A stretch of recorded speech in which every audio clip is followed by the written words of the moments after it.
Syifa, obat bagi segala penyakit hati. Jadi yang sering gelisah, terkena penyakit-penyakit hati, ada sifat iri yang tidak pada tempatnya.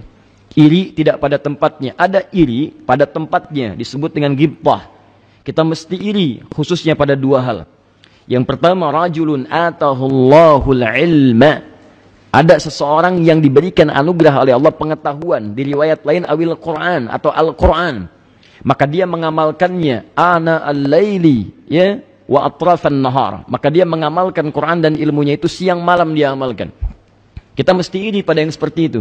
Apalagi kalau usianya jauh di bawah kita misalnya. Ya anak itu baru 7 tahun, Anda 17 tahun, Anda 27 tahun, Anda 37 tahun, Anda 47 tahun. Bacaan Qurannya sudah bagus, dia bisa mengamalkan dengan baik apa yang ia hafalkan, bahkan hafal 30 juz. Sedangkan Anda misalnya untuk menemukan waktu membaca saja masih kesulitan. Nah, Anda mesti iri dengan anak itu. Irinya adalah bentuknya ghibthah.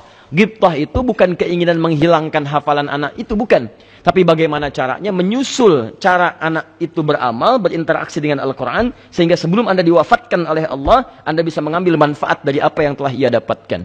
Nah, itu yang disebut dengan ghibthah. Yang kedua, rajulun atahullahu mala, seorang yang dianugerahi oleh Allah harta yang berlimpah. Ya, fayunfiquhu fi sabilillah, maka dia menginfakkan, menggunakan harta itu di jalan Allah. Fi sabilillah itu setiap apa yang Allah ridai. Saya mohon maaf agak sedikit perlebar ya. Kalau disebutkan infak, itu sementara gambaran teman-teman kita muslim di saat ini gambarannya adalah mengeluarkan uang, dimasukkan kotak atau pemberian tertentu. Ini pengertian yang cukup sempit. Infak itu di Quran dibagi pada dua bagian. Awas hati-hati ya. Ini mohon maaf saya perlebar sedikit.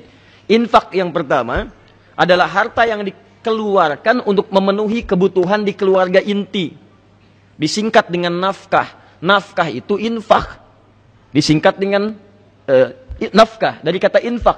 Ya anfaqa yunfiqu infaqan. Singkatan dasarnya disebut dengan nafkah, nafakah. Ya, dalilnya apa Ustaz? Buka Quran surah keempat An-Nisa ayat 34, paling kiri sebelah atas.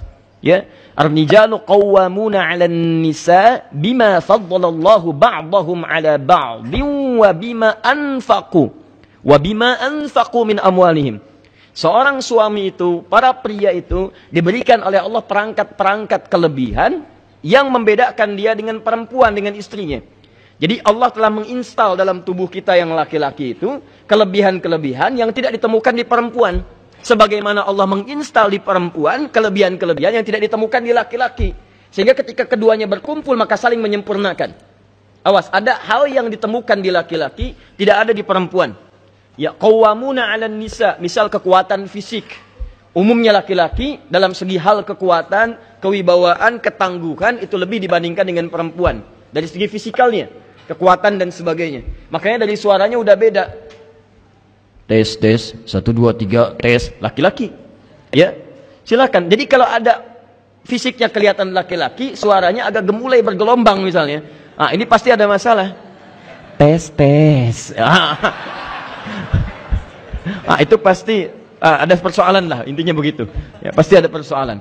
Itu qawam. Yang kedua, wabima anfaqu min amwalihim. Allah memberikan perangkat pada dirinya itu untuk bisa mencari nafkah.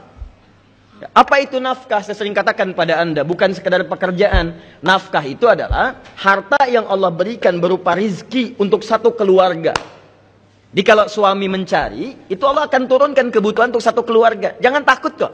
Itu sudah aturan. Tapi Anda mesti yakin. Ingat, kaidah dengan Al-Quran itu harus ada keyakinan. Begitu Anda ragu, Anda tidak akan mendapatkan manfaat dari apa yang Anda amalkan itu. Harus yakin. Maka kaidahnya dibuka dengan la raiba fi. Dzalikal kitabu la raiba fi. Jangan ragukan. Anda keluar, ikhtiar, tenaga Anda keluarkan, ilmu Anda amalkan, maka rizki Allah turunkan. Di rumah ada 3 orang, Anda, istri, anak misalnya. Begitu Anda keluar untuk berikhtiar, Allah kemudian akan turunkan rizki sesuai dengan kebutuhan satu keluarga itu. Kadang-kadang nggak diberikan langsung, tapi diakumulasikan. Hari ini nggak dikasih langsung. Kelihatan oleh manusia nggak dapat. Bukan nggak dapat, toh Anda hidup juga nih itu. Kalau Anda nggak dapat rizki, artinya Anda selesai kehidupan Anda. Rizki itu bersanding dengan kematian. Begitu rizki diberikan semuanya, maka selesailah hidup Anda.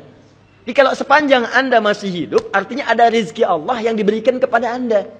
Bukankah oksigen itu rizki? Bukankah kesabaran itu rizki? Bukankah makanan yang di rumah Anda sekarang rizki? Jadi teman-teman sekalian, kadang-kadang bukan nggak dapat di hari ini, diakumulasikan oleh Allah untuk dikumpulkan dan diberikan secara melimpah ketika Anda mendapatkan kebutuhan-kebutuhan yang sudah di list itu. 1, 2, 3, 4, 5, tiba-tiba datang terpenuhi keseluruhannya. Dan biasanya yang seperti itu untuk melimpahkan kebahagiaan dan belajar dari pengalaman-pengalaman supaya kuat untuk mencari di masa yang akan datang. Bukankah kalau ditangguhkan sedikit, tahajudnya jadi meningkat? Bukankah kalau ditangguhkan lagi, besok-besok tiba-tiba puasa? Ya biasanya puasanya Senin, sekarang tambah dengan Kamis. Biasanya Senin Kamis, sekarang naik jadi puasa Daud. Silahkan. Bukankah yang tadinya jarang berdoa, sekarang sering meminta?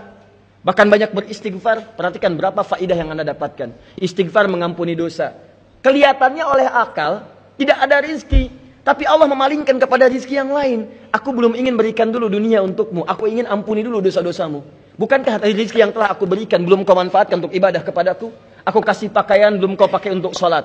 Aku kasih kendaraan, hei sepeda itu yang kau gunakan untuk olahraga tiap subuh, pernah nggak dipakai untuk ke masjid? Sekarang kamu minta yang ini, aku tahan dulu yang itu supaya kamu gunakan yang ini untuk mendekat kepada